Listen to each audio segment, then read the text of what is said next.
အားလုံးပဲမင်္ဂလာပါဒီချက်တတာပါဒီဗီဒီယိုလေးထဲမှာတော့ spiritual journey ပေါ်မှာတွေ့ရလေရှိရဲ့ spiritual attack အကြောင်းကိုပြောပြပေးသွားမှာပါ Let's get started ဒီကြောင်းရလေးနဲ့ပတ်သက်ပြီးတော့ပြောပြရမယ်ဆိုရင်တော့ဒီချက်တော့ပေါ့နော်နေထိုင်နေတဲ့ energy ကပေါ့နော်ကိုယ့်ရဲ့အတွင်းထဲမှာပဲနှစ်ခုကိုထမ်းပိုးထားရတယ်လို့ဖြစ်တာဖြစ်တယ်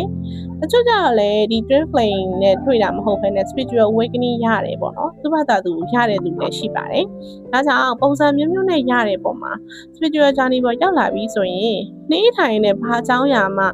မရှိပေါ့နော်ကြောက်လန့်တာပြီးရင်အကြောက်တရားတွေရောက်ဖုံးကနေပေါ်တာဘလို့တချို့ဆိုရှိရပေါ့နော်လမ်းသွားနေရင်တော့ဘာကြောက်လို့ကြောက်မှမသိတာဒါမျိုးတွေလည်းကြုံရတတ်ပါတယ်ဒါကြောင့်ကိုယ့်ရဲ့ frequency လေးကိုအများနဲ့တန့်စင်နေဖို့လိုပါတယ်။စားလေးနဲ့ရေချိုးတာမျိုးပြီးတော့ပေါ့နော်ကိုယ့်ရဲ့ energy စက်ကွင်းလေးကတန့်စင်နေတာမျိုးပေါ့။ပြီးရင်ကိုစိတ်ညစ်ညူးစေမဲ့အကြောင်းအရာတွေပေါ့နော်။ပြောရမယ်ဆိုတော့သတင်းတွေဆိုလဲကောင်းသောသတင်းတွေကိုပေါ့ချိတာမျိုးပေါ့။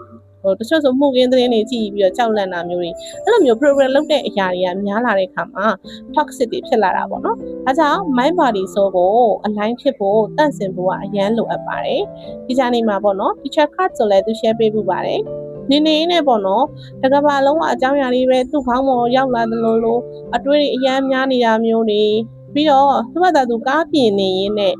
ကားကိုယ်တောင်ထဲမှာနေရင်းနဲ့လဲပေါ့နော်တယောက်ကသူ့တနက်နဲ့လာဖြစ်တော့မယ်ငါပုံမှန်ရမယ်ငါပုံမှန်ရမယ်ဆိုပြီးတော့အိမ်ထဲပြေးဝင်ပြီးတော့ပုံမှန်တာဒါမျိုး movement တွေလည်းကြုံရပါတယ်ဒါကြောင့် spiritual awakening journey ဆိုပြီးတော့လှပပြီးတော့ပျော်ရွှင်နေတာတော့မဟုတ်ပါဘူးဒီလိုအကြောက်တရားတွေကိုကိုဘာကိုကြောက်နေရလဲအဲကြောက်နေတဲ့အရာကိုရင်ဆိုင်ဖို့လိုပါတယ်ဒါကြောင့်အကြောက်တရားတွေဝုန်းဝန်းနဲ့ပေါ်လာတဲ့အခါမှာသင်က I fear based mind ကိုကြော်လွန်ပြီးတော့နေထိုင်ဖို့လိုအပ်ပါတယ်ဒါကြောင့်ဒီချက်လဲကြုံမှုပါတယ်တရားထိုင်နေနဲ့လဲပေါ့နော်ဘေးနာကနေအရေးအမဲကြီးလာတာမျိုးကကြီးတဲ့ထိုင်းကကြီးတဲ့လိုမျိုးပေါ့နော်ထိုင်းဇလန်းတွေကကြီးတဲ့ကလာကနေသလိုအထားမျိုးတွေပေါ့ကြောက်စရာအာယုံတွေကအမြဲတမ်းပြတာပေါ့နော်ဒါကြောင့်ကိုယ့်ရဲ့ဒီ consciousness ကြီးကမြင့်မားလာတာဖြစ်တဲ့အတွက်ဒီလိုအဖြစ်အမှောက်တွေကအများကြီးရှိပါတယ်အဲ့ဒါမှအဲ့ပေါ်မှာလိုက်မျောသွားဖို့မလိုဘူးကိုယ့်ရဲ့ဒီပေါ့နော် encourage ဖြစ်တဲ့ level လေးအထိပေါ့နော်ဒီ consciousness မြေပုံလေးမှာအစိမ်းရောင် level လေးအထိကိုသွားနိုင်ဖို့ရာ oneness ဖြစ်ဖို့ 5D ကိုသွားဖို့ရာဒီလိုအကြောင်းအရာတွေကိုအများကြီးဖြတ်ကျော်ရတာပေါ့အဲ့တော့ fear based mind ကိုအောက်နိုင်သွားတဲ့အခါမှာဒီ share က စိတ်ဆိုတဲ့အရာကိုအောက်နိုင်ခြင်းဖြစ်သွားတာပေါ့နော်အဲ့လိုမျိုးပါဒါကြောင့်ကြောက်ချင်းတွေကို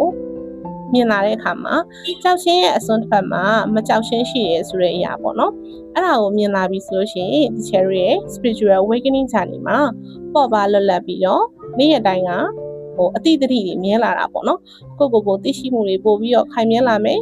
ကိုဟာ pure consciousness ပါပဲဆိုတာကိုမြင်လာမယ်တနည်းအားဖြင့်ဆိုရင်တော့ပစ္စုပန်မှာပဲ awareness လေးရှိနေတာဆိုတော့ suffering က0ဖြစ်သွားတာပါဒါကြောင့် spiritual attack အကြောင်းလေးကလည်းဘဟုတုတအနေနဲ့ညှဝေလိုက်ရပါတယ်နော်နောက်ထပ်ဗီဒီယိုလေးတွေမှာတွေ့ကြပါမယ် see you